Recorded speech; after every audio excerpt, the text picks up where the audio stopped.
All right. Thank you very much for being here. This is really a wide room. And, if you want to move down forward, sometimes doing these panels, it feels like you're the preacher on a cruise ship Sunday morning. There's nobody in the front row. So, and if you folks want to move a little bit more that way, you'll be in Reston. So if you want to join us here in Roslyn, come on over.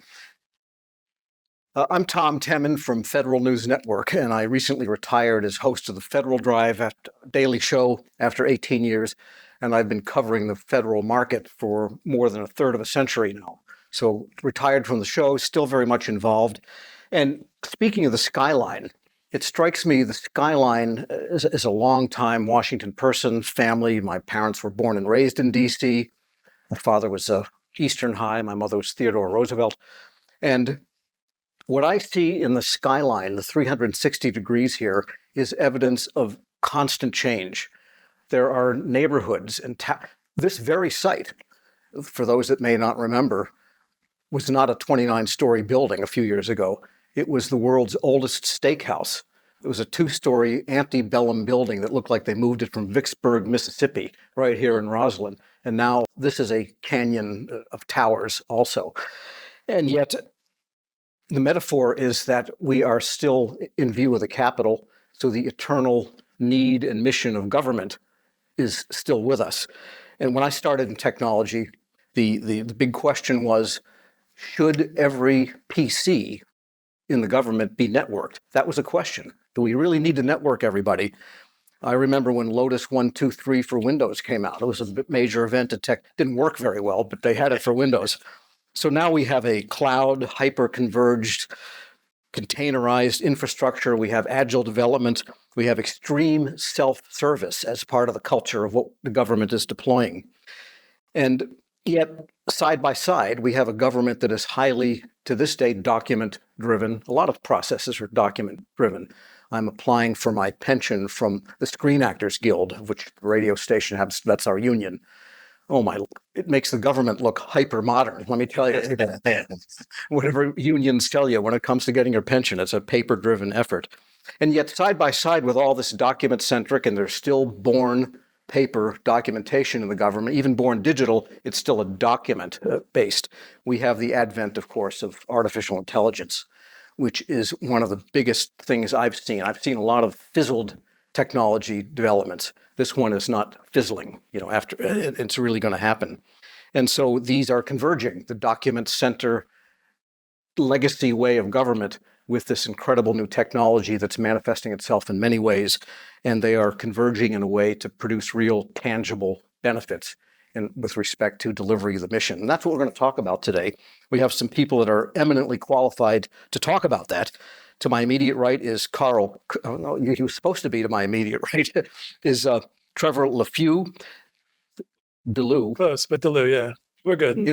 We were kidding about his name, and I said, we won't call you LeFew because, I'll make that mistake. And there's a rule 1 in broadcasting, never practice the wrong name, because that's exactly what you're going to say when it comes time to really say it. Told you it was fine.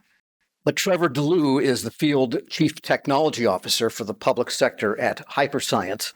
And just Hyperscience is a really interesting company. You'll hear more about it today. And I'm really glad to be here with you. And literally 1% of the companies still exist from when I came into the market. The resellers are all different. The technology companies are all different.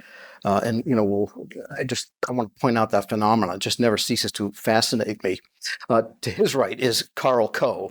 He's the Department of Energy's chief of staff. He reports directly to Secretary Wright, right? And no relation to Sebastian Coe. Maybe somewhere down the line, but I can't prove it. He's one of the 2,000, if you read the Wall Street Journal, one of the 2,000 men who have run the 4-minute mile, and commenting on Nike's effort to get a woman to run 4 minutes in a mile. That's going to be coming up pretty soon. But Sab Coe is head of all these things that keep those records and measure it. But we're going to hear what the Department of Energy is doing with AI, with its documentation that's almost unfathomably large, I would say. Yes. And then to his right is Jason Prow. He's the senior partner for IBM Federal. He's the chief technology officer for AI and data platforms. He leads all of that. Very smart guy. We've had a couple of phone conversations. And IBM's a great example. There have been 3 iterations of IBM Federal in the past 30 years. Mm-hmm. It was sold, disappeared, restarted again, reconstituted. So, I can tell you this, though. When my son was born, my wife worked for IBM. And in those days, if you had a child born to an IBMer, and this was John Akers was the chairman, if anyone remembers him, you received a silver spoon for that child from Tiffany's or some stores. We still have the silver spoon from IBM. I don't think they do that anymore. They don't. And you got a Rolex on 25 years. Yeah. So They don't do that either. Here's the catalog from Temu. Pick out what it is you want for 25 years. Anyhow, let's get right to it. We're going to start with Carl Coe, and we want to hear about some of the initiatives, especially in the context of how highly federated energy really is. You've got all the headquarters components, and then this vast array of contractor-driven national laboratories. So give us the AI scene and what it is you're hoping to do here. Yeah, sure. So I'll talk a little bit about DOE, Department of Energy. Most people don't realize it's really 4 agencies in one. So you've got the headquarters elements, Department of Science, EERE, some of the things people are familiar with. But then you've got the 17 national labs, which are absolute national treasures and really, really important to the country and to the future. Then you've got the NNSA, which we manage and are responsible for the nuclear stockpile. And then finally, the PMAs, which are the power marketing agencies or authority that we're responsible for in 34 states, the dams and the hydropower. And all that together is 175,000 people, and it's an incredibly complex organization. So you can imagine how important AI is to each one of those, particularly the national labs. And it really crosses a lot of different elements. You've got all the compute, we have the top 3 fastest, most powerful supercomputers in the world are at the national labs. And that's really important when you think about AI and on the compute side and making sure that, we can stretch it as far as possible. But this year in this upcoming budget, and it's still going through reconciliation, we've got a lot of work to do, but we have budgeted $1 billion for the Office of Science for AI. We've budgeted $1 billion for for national security for AI, and we've budgeted around $500 million for what's called CSER, which is our cybersecurity office, and all of that. And it's actually not even as much as we want to do, as we were going after initially, but really, really important across the entire organization, you might imagine. All right. So in AI, then, what is the virtue to you in it? How do you make sure that it's balanced, that it's transparent, and that it fulfills the mission needs that the different components identify for themselves? Yeah. Well, I mean, TBD, right? It's so. Our biggest challenge with AI is every office has an AI initiative. We've got 47 offices just within the headquarters elements. So then you add the 17 labs, you add NSA and everything else, and every office has an AI initiative and money allocated to AI. How do you coordinate all that? So we've just started a chief AI officer position. We just named that last week, and that role is to coordinate across all of DOE and really lead us, the entire initiative. I would say the most brilliant people on the planet in many ways are at the labs. And, the headquarters piece, while important, we still lean on the labs, and they lead us. We actually have a meeting tomorrow where a number of the folks coming in from Livermore to talk to the secretary and I about what they're doing with AI. So it sounds like decentralized is the message I'm getting. Yeah, very much. This is not going to be a headquarters-driven, thou shalt AI here or there. No, but we have to get a hold of it. Otherwise, we just have to have some structure in how we're spending these dollars. a kind of a classic problem, Yep. also we've seen in every generation of technology. And I want to move over to Trevor and ask industry, and we'll also ask IBM, what are you getting for demand signals from federal agencies? Because everybody's talking about AI, but what do they really want? So, like Carl said, that's an ever-changing list of priorities. I would say one of the main things right now is really focusing on programs and focus on outcome-based programs.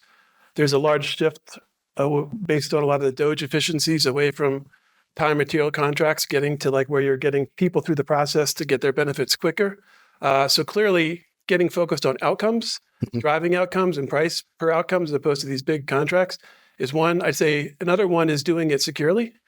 So things like FedRAMP High is critically important to ensuring that while you get those applications processed through the focus on outcomes, you're not exposing PII of people in ways that shouldn't be exposed. And I'd say thirdly and finally is making sure you never lose the human element in this process. So having human in the loop inside of the AI initiative. So it's not some black box that's going off and doing whatever.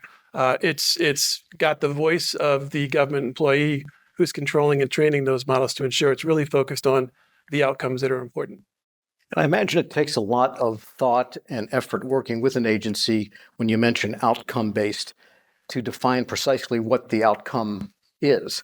Because, like say in the delivery of benefits or something, there's the output or the outcome based on what the individual experiences. And then there's the metrics based on what 20 million people experience. Say Veterans Affairs, 19 million veterans, Social Security, 60 million people, that kind of thing. Well, I think that probably half to 30% of our government's overall spend is focused on delivering services to citizens who need it. And it's widely understood what their outcomes are. The key is how do you kind of get through that process in an efficient way as possible to get them what they need, because the money's committed, it's being spent. So let's get the highest level of efficacy for what we're delivering to them. And on the security question, you see different sectors being targeted almost every month. Now it's the insurance sector. And some of the structures and processes of those private sector entities, have an analog in government. And so the security piece must be super on your mind in AI deployments. Yeah, it's layered, it's complicated. Part of it's in hardening the infrastructure that hosts the data. Part of it is also in ensuring that bad actors don't get through the application process. There's been a lot of fraud in the last couple of years by virtue of processing applications that let fraudulent things get through the process. And, we all pay taxes on that stuff. So I think security is a very kind of layered approach. And it goes everywhere from infrastructure to the application. Okay, good. And Jason, we've come a long way since the Watson played Jeopardy. Yeah. And now you're much more into this. Tell us what IBM is seeing and what is it you're trying to fulfill for government? Yeah, I mean, the interesting part, right, was I think IBM had laid claim to doing AI back in like 1965, right? And so it's a journey that has continued, yes, known for, playing Watson, right? But I think what, both the government, right, and industry is looking for is what is, the applied application of AI for an outcome, right? I mean, AI is tremendous at analyzing large amounts of data, right, to identify trends, patterns, anomalies, behaviors, right, to accelerate outcome delivery, right? So in the federal government specifically, that is critical, right? Because as was mentioned, right, it's all about the citizen service, right, or the support to, the nation. And a lot of government is plagued by backlog, right? Backlog of process, backlog of transactions, whatever it may be, right? And so really the driver right now is how can we more effectively take advantage of the data that's available to us, right, to prepare what is a reducing workforce with decision-making ready capability, right? And that's really where we're seeing in IBM in the federal market specifically, right, the application of AI. I'll give like 3 examples, right? Benefits or entitlement processing is a huge one. Think IRS tax entitlement, the SSA, Veterans Benefit Administration, CMS, all of those, right? It's all about somebody coming in, applying for a need, right, or a benefit, there's a whole bunch of evidence that has to be analyzed to determine if in fact the citizen or veteran is capable of having that benefit, right? And then what is the rate of the benefit delivered, right? And so, 90% of the time in any of these processes is spent gathering information, documents from here, data from there, right? And then reading it, analyzing it, and making a decision.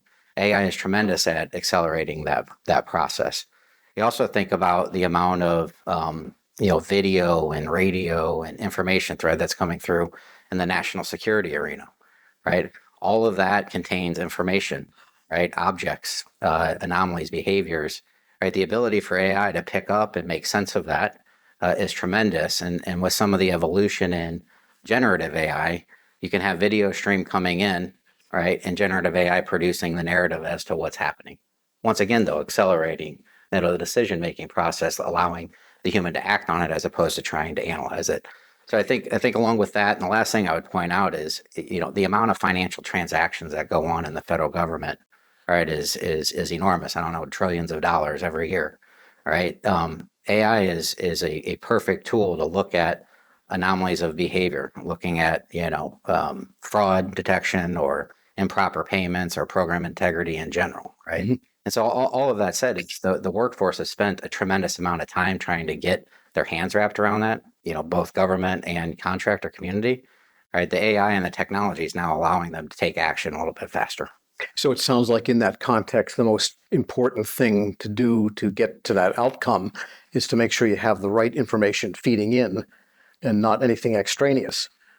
That's absolutely. I mean, data quality is always an issue, right? But I think aside from data quality is the ability to make use of the various types of data sources that are prevalent in the government, whether that's structured data, whether that's the wealth of information captured in digital images or documents, right? But the ability to have to extract it or to fuse those type of data sources and then begin to take action upon it, right, is critical. And the secret is AI also helps with that. Right, it also helps make a sense of what is essentially messy data. Yet, would it be accurate to say then that this use of data in the AI algorithmic agentic era, if you will, and see the words I'm throwing out, would get agencies, get decision makers closer to what I think has always been the holy grail, and that is prediction of what's going to happen before it happens, as opposed to, everything is in a data lake and you can discover it too late, but the unwanted outcome has already happened. Yeah, I mean, getting to prediction or actionable, insight is kind of the intent of what you're looking to do, right? Some of that's easy to do if you have good data quality, and some of it, I think, as was mentioned, is going to require some human in the loop element of it, especially as you get more sensitive in the type of data you're dealing with or more mission critical in the outcome, right? The ability to present it and allow for decision making is still critical. Yeah. And Carl, you've probably found at your short time at DOE that everything requires an acquisition that you actually want to do. Yes. And it's easy to say, let's do this. And well, it's got to go through acquisition. And that itself is complex. So what are you seeing? What are the components? What is energy dealing with respect to the challenges of acquiring all of this with acquisition staffs in some cases being reduced? Yeah, it's critical. Actually, we just signed or we're soon to sign a large agreement with Palantir to help us in that entire process. So the systems at DOE are so old. It's unbelievable. It's the most stark, surprising thing when you come in.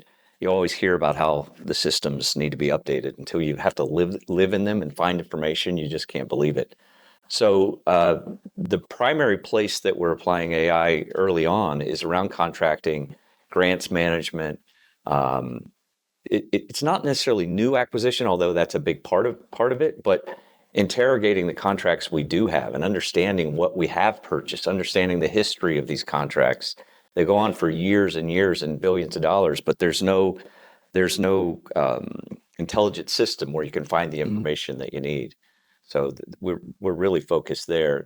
I wanted to, if I could, something I want to add about Sure. AI, and it doesn't go to your question, but I really want everyone to understand that the number one thing that we worry about at DOE related to AI is how do we power it?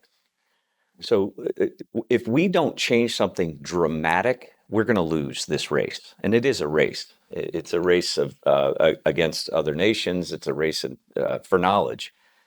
Since 1985, we have not added any power capacity in the United States. We have about 1.2 terawatts of power capacity in the US.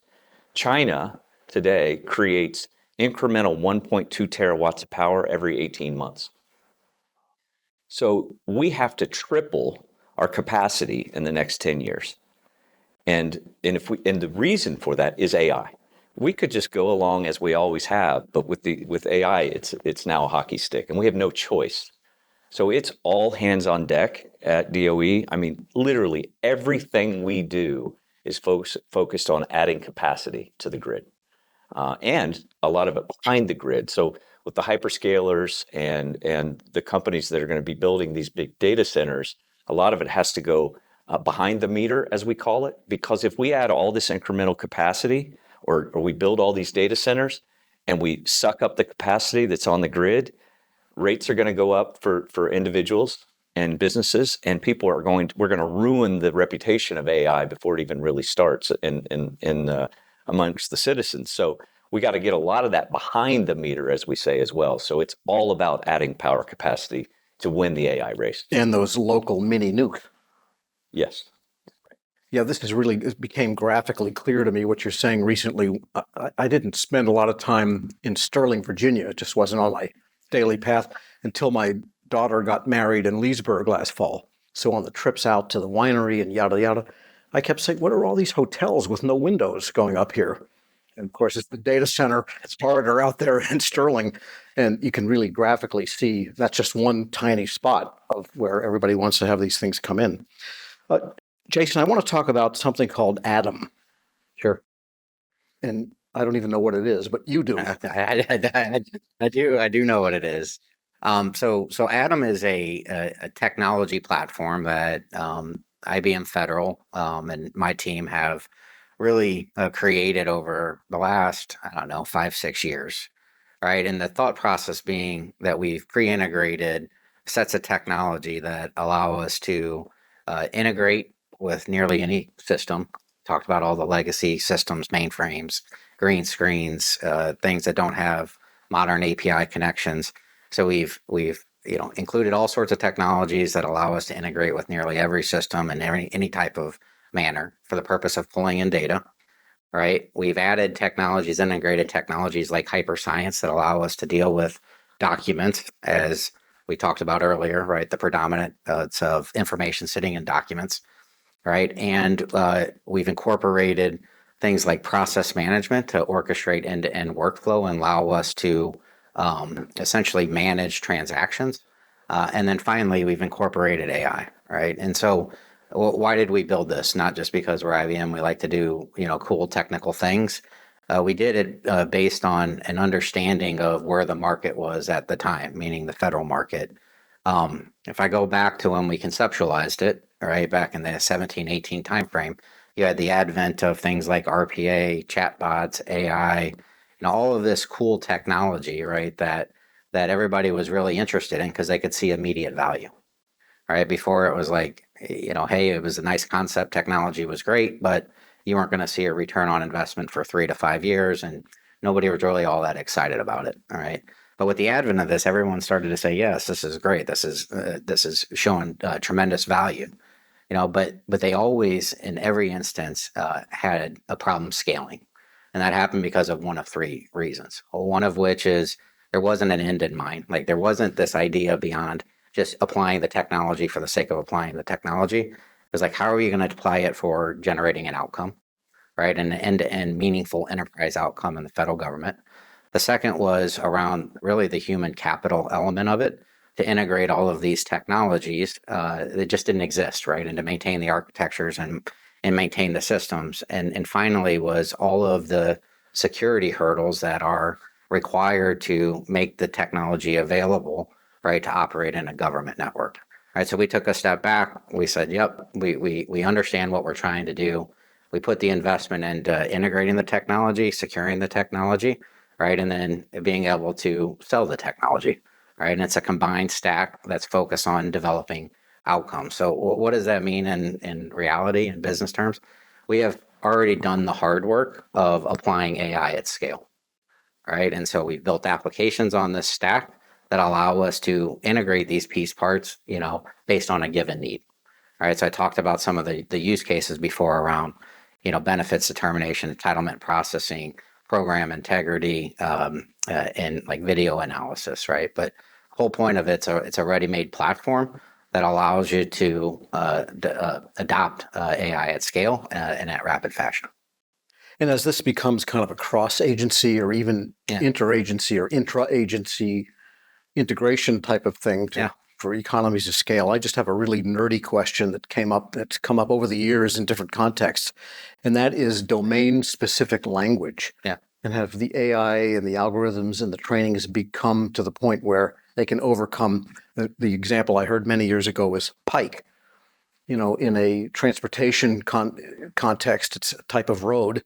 In a wildlife context, it's a type of fish. And in other contexts, it's a stick you put a shrunken head on top of or whatever.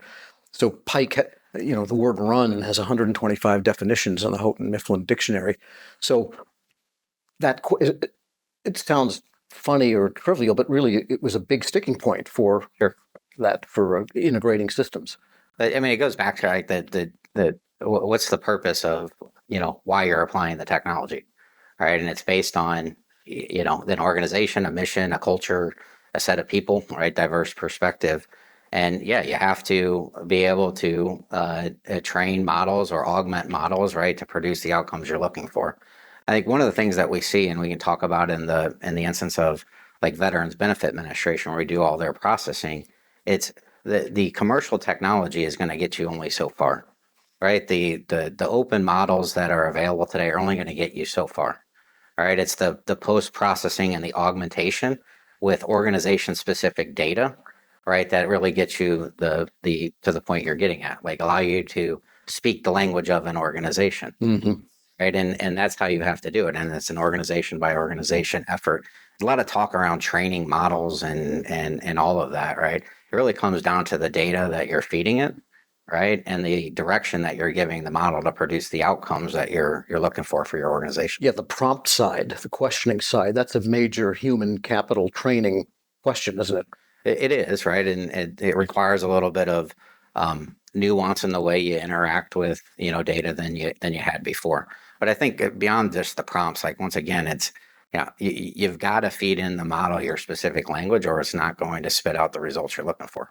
I mean, while very sophisticated technology, it's just math at the end of the day, right? And if you're not feeding the inputs in to produce the right output, you're not going to get there, right? And so you have to tailor it to your need.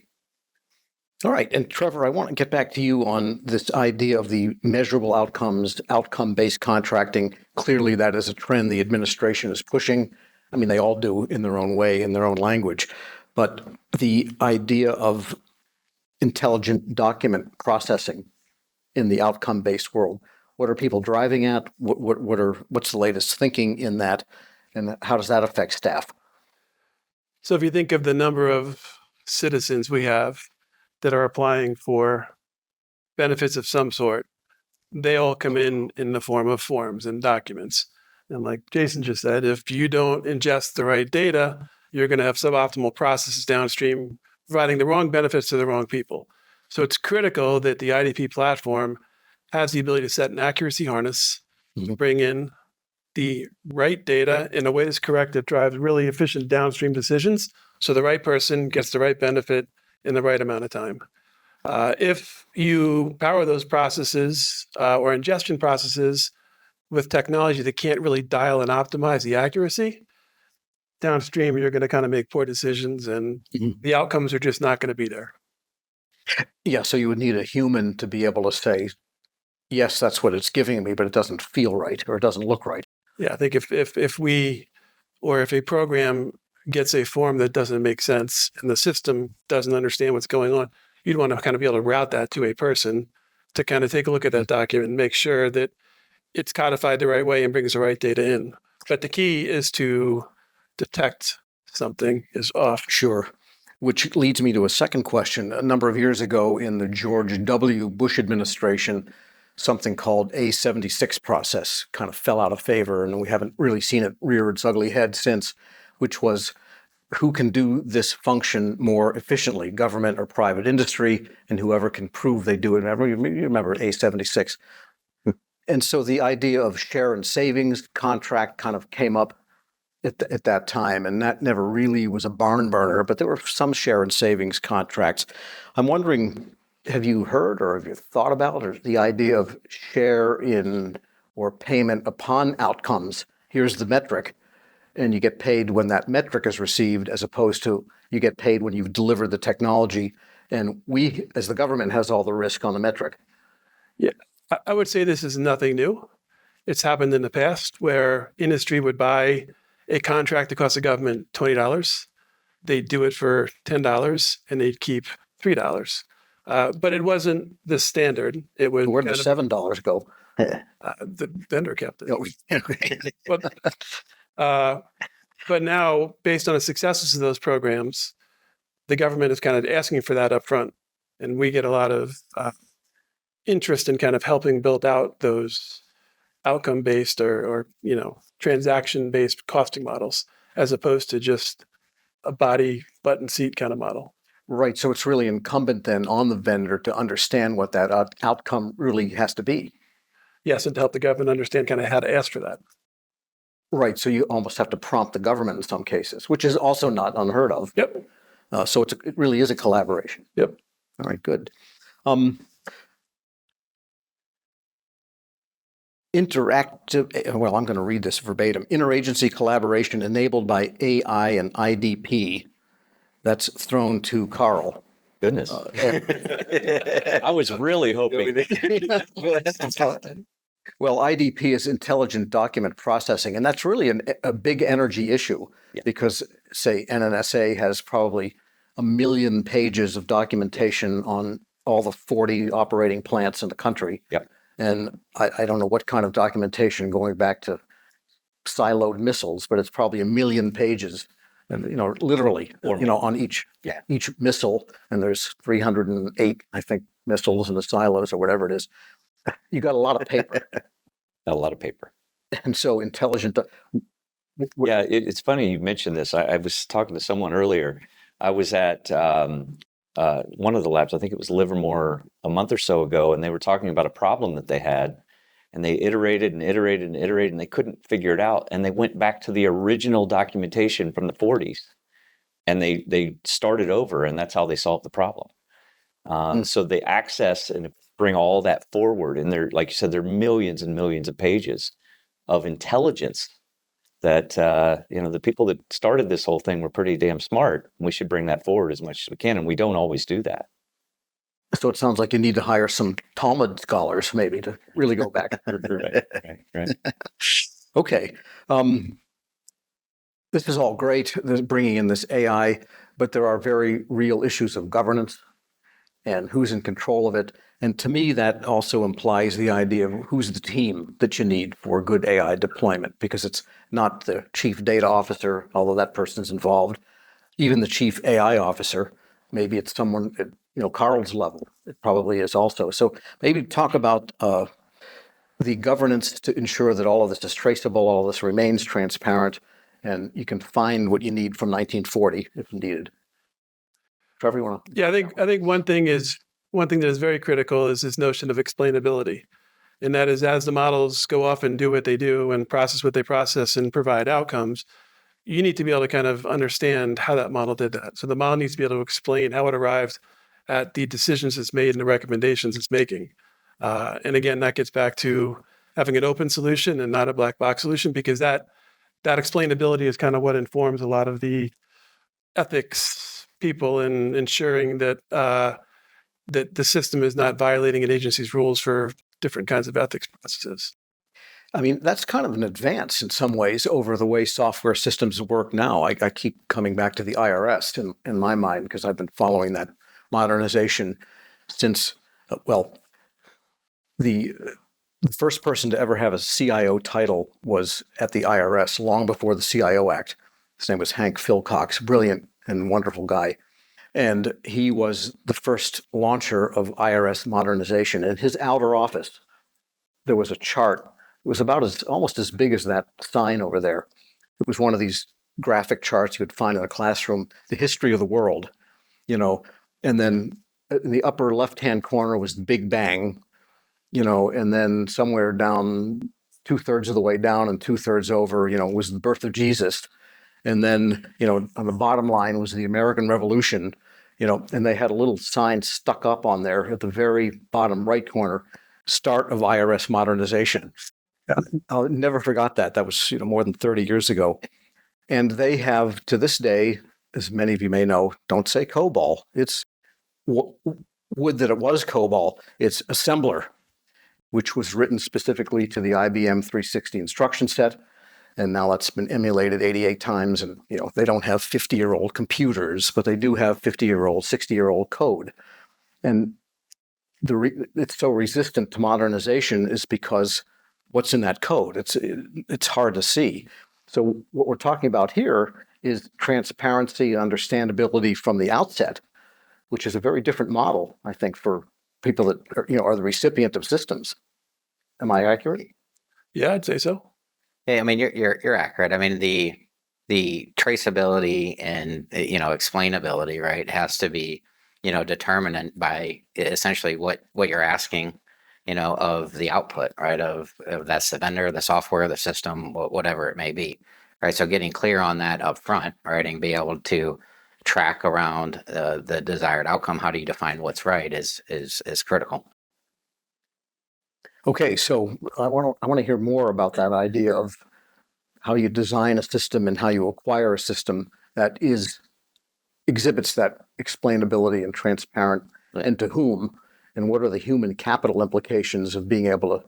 I mean, who can look at this and understand what's going on? I think it goes back to what Trevor was saying, right? If we get back into the discussion around outcomes-based contracts, right? The government in this instance isn't buying a bad outcome, right? The expectation is that they're buying a good outcome, right? And in order for us to get paid, you have to produce that good outcome. So how do you define a good outcome? It's accurate, right? It's explainable. How did you come to the decision, right? And is it meeting the standards that we're looking for, right? And so a lot of that's done and established as part of standard contracts processes, standing service level agreements, talking about payment disincentive for not doing it, going to you're not getting paid unless it's accurate the way it's defined here, right? And sure, that introduces more risk to us, but at the end of the day, right, that also incentivizes us to get it right, right? And so having the requirements in there to report out on it, right, and to have a collaboration with the government, right, as we get into these type of programs, it's critical that we're reporting on what's being asked of us, right? And we have a common understanding. The reason the shared savings, the shared profit model doesn't work in government very good is there's not clear definition of what's truly a saving, what's an avoidance in the context of the government world. It's typically avoidance. It's not a saving. Right. Right. And so how do you determine that you actually achieved it? And then how do we get paid on that? The transaction model, right, and good, accurate transactions has been a lot more effective. And that requires us to put the investment in up front, before we actually get paid. Sure. And do you find that that's what's coming at you from federal? Yeah, clearly. And maybe, Carl, you could talk about the human capital side of this. I mean, how do you ensure that this kind of expertise is extant in energy? Yeah, I mean, it's actually, at the end of the day, somebody said it earlier, the government's a service business, and that takes the right people to do the job.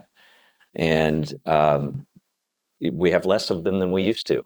And, well, it depends on when you snap the chalk and decide where that started. But we have less than we did recently. And so the access to information is incredibly important. If we're going to serve and provide the services that taxpayers need and want, we have to be able to get to the information to do it, and with less people than we had before.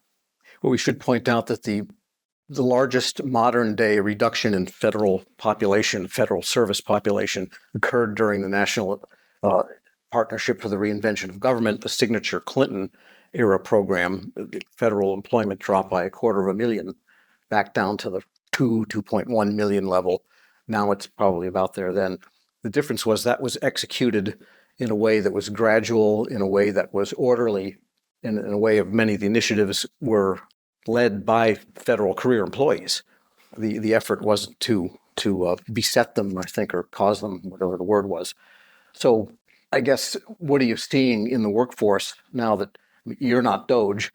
You didn't fire them all, Right. but I mean, are you getting I bright eyes and say, yeah, let's do this? No, I could talk about this for a long time. I'm actually incredibly proud of how we've done it at the Department of Energy. Chris Wright, for those of you that aren't familiar with him, is the smartest person I've ever met in my life, and he might be the kindest person I've ever met. He's just a good man. He's fantastic to be around. And in he talks about this a lot. He's started several successful companies, and he's never done a reduction in force in that entire time, even through COVID.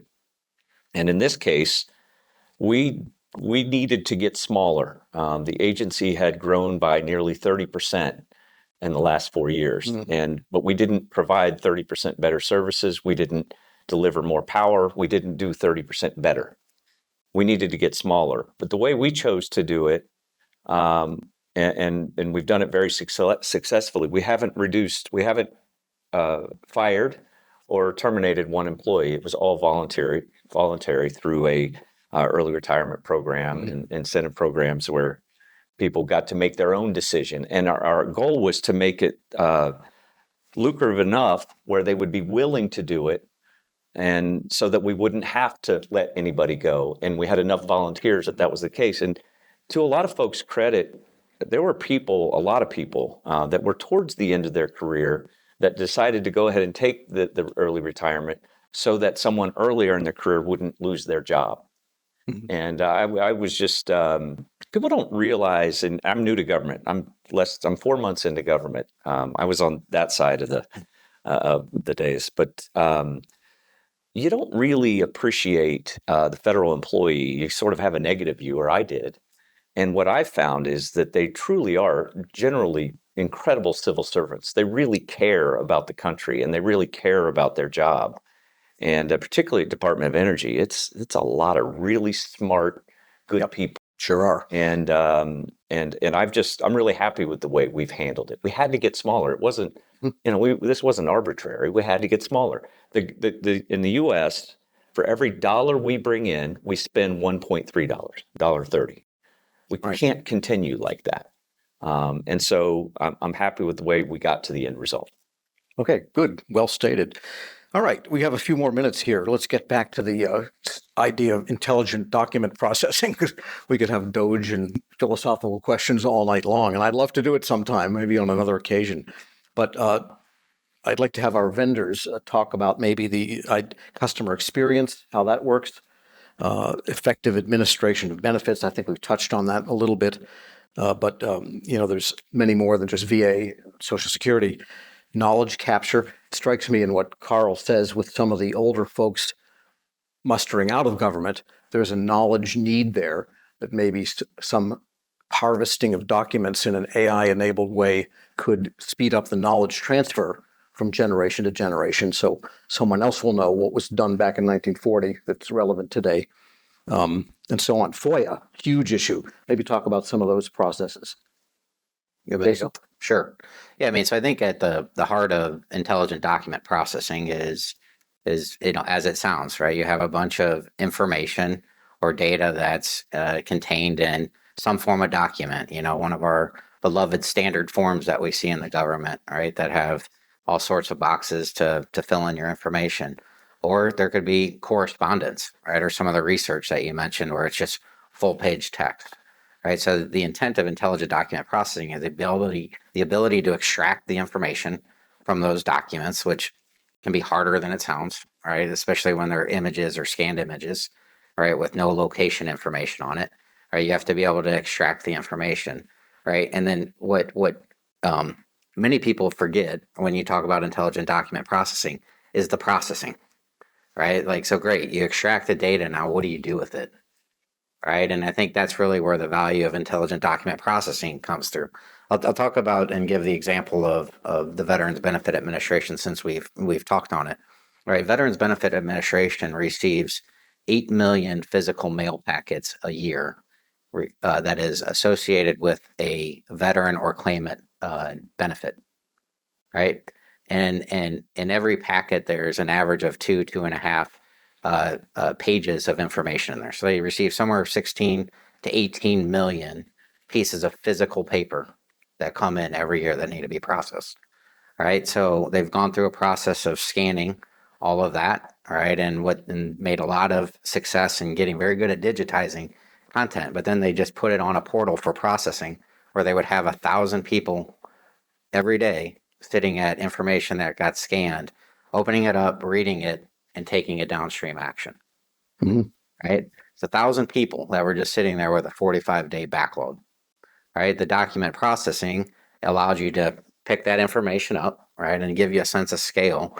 I think there's 288 specific forms that come through the door every year at VA, and somewhere between 5 to 7 variations, right, of a form type. One created in 2000, one in 2015, one in 2018. So you get the point, right? Mhm. But the document processing itself allows you to pick that up, recognize it, extract the information, and take a downstream action.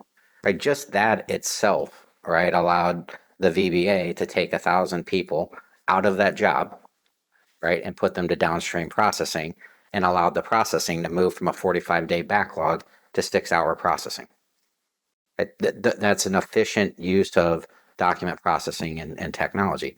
Now, okay, great. What does that have to do with AI, right? Well, the computer vision to be able to accomplish that's underlying technologies like Hyperscience is critical, right? But then also there's concepts of natural language processing. Great, you extract data. What does it mean? Is the veteran, processing a claim for, a shoulder issue or a knee issue, right? And so the ability to process natural language is critical. What I'll tell you as you go further downstream, the process itself, is further dependent upon more information. You got to gather evidence, you got to assess evidence, you got to determine where somebody was served in the military. You have to understand where they were injured, right? And you have to understand what are all the medical conditions associated with this energy to be able to make a decision. So on average for a claim within the Veterans Benefit Administration, it on average requires you to look at 2,500 pages of information for a single claim. Mhm. 2,500 pages of information, right? So the ability to Disability. disability, Yeah, right. the ability to extract information from 2,500 pages and apply natural language processing, right, to be able to make sense of what's in there, right, and then propose a rating based on all the conditions and rules. Another accelerator of a decision. And so all of that happens, right, in a process, and you call it intelligent document processing. That's how it all comes together, right, to reduce the amount of time the government workforce is spending on processing citizen services.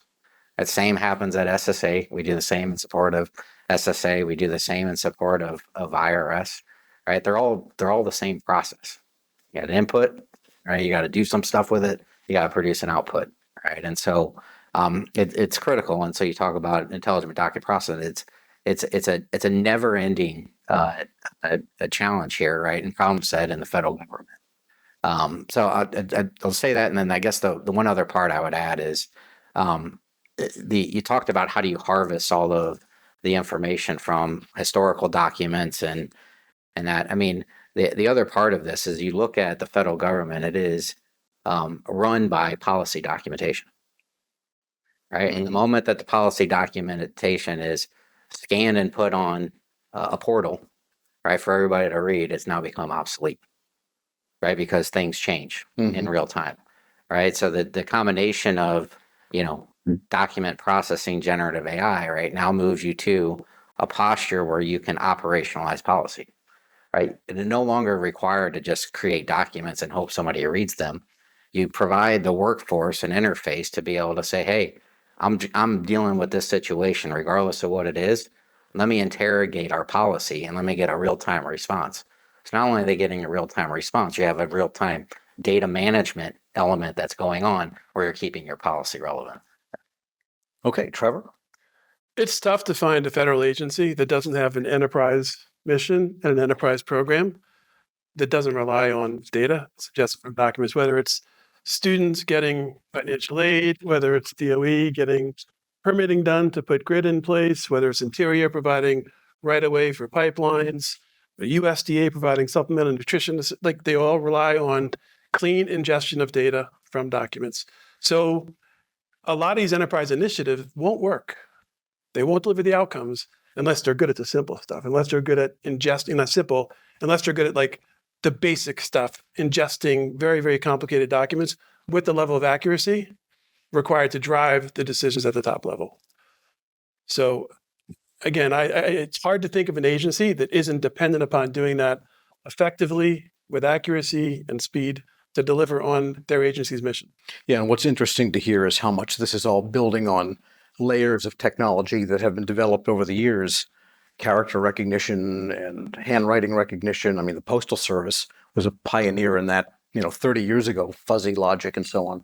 And now we have the AI algorithm on top of it. I want to make the final comment to our newly minted public servant.